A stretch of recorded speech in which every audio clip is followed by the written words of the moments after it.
the Belated Binge podcast. Hi, and thanks for watching Belated Binge on YouTube. Here we post mostly unedited footage from segments of our podcast series where we re-binge some of the most iconic series in recent memory that I was incredibly late on.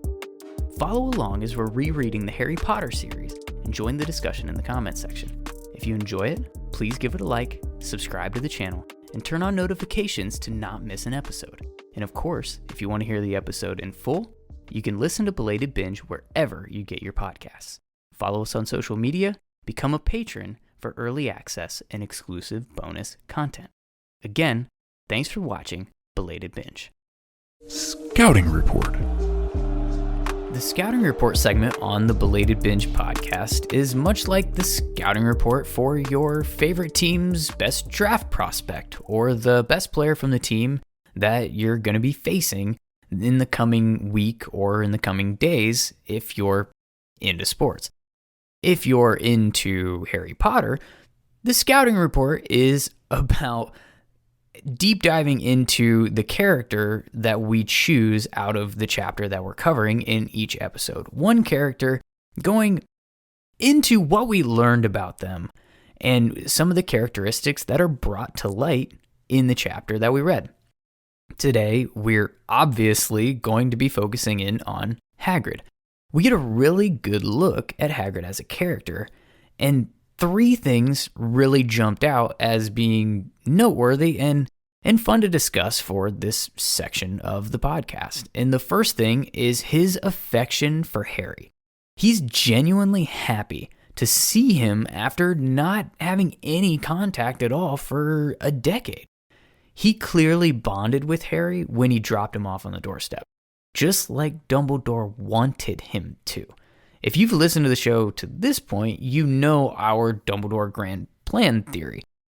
But Hagrid is legitimately surprised and actually infuriated to learn that Harry was kept in the dark and that he's been lied to about his parents for his entire life. He's visibly upset about Lily and James. Even 10 years later, he shows his admiration and his emotion about them and for them when he's bringing them up and talking to Harry about what really happened to them. He's quick to stand up to the Dursleys when they try to cut Harry down, a natural defender for Harry. And this all lines up perfectly for the position that Dumbledore has put him in on the chessboard. Why is Dumbledore able to have this incredibly valuable chess piece? Hagrid's loyalty to Dumbledore, and that's the second thing that is worth talking about in this chapter. He's there on Dumbledore's orders. He sent the letter to give him a heads up as soon as he gets Harry his letter and as soon as he's got eyes on the boy who lived, the chosen one is safe. You know, what is like the Secret Service, we got the president. That's silly. He's clearly not been given all the information, but he doesn't care. He was happy to walk into a very complicated situation.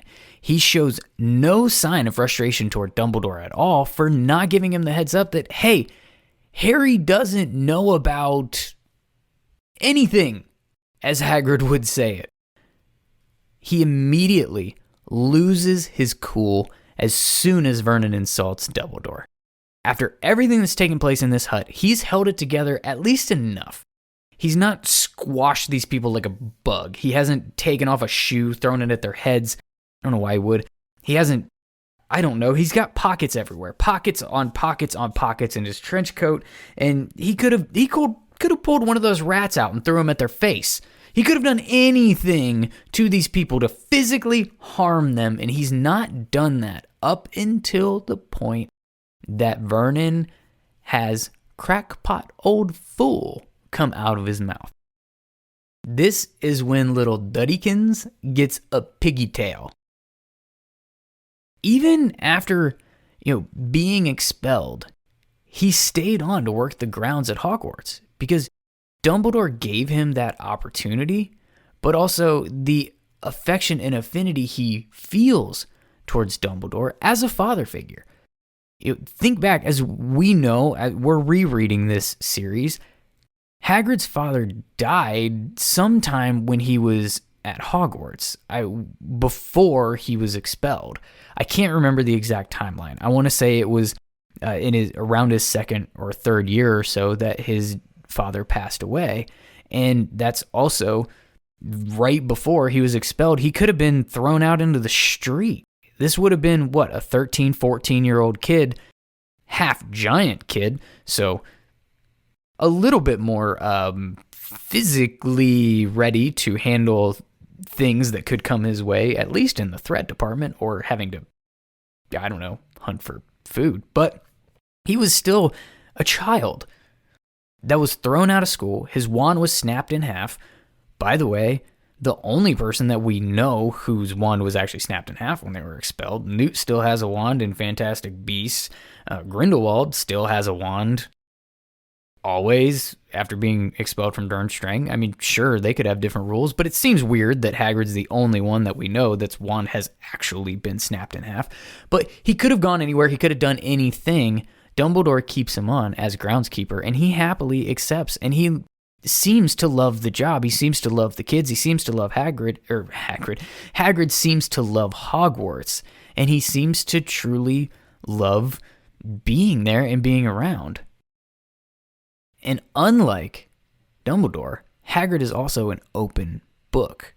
And that's the third thing that really stands out in the chapter Keeper of the Keys, is this openness that he has with Harry.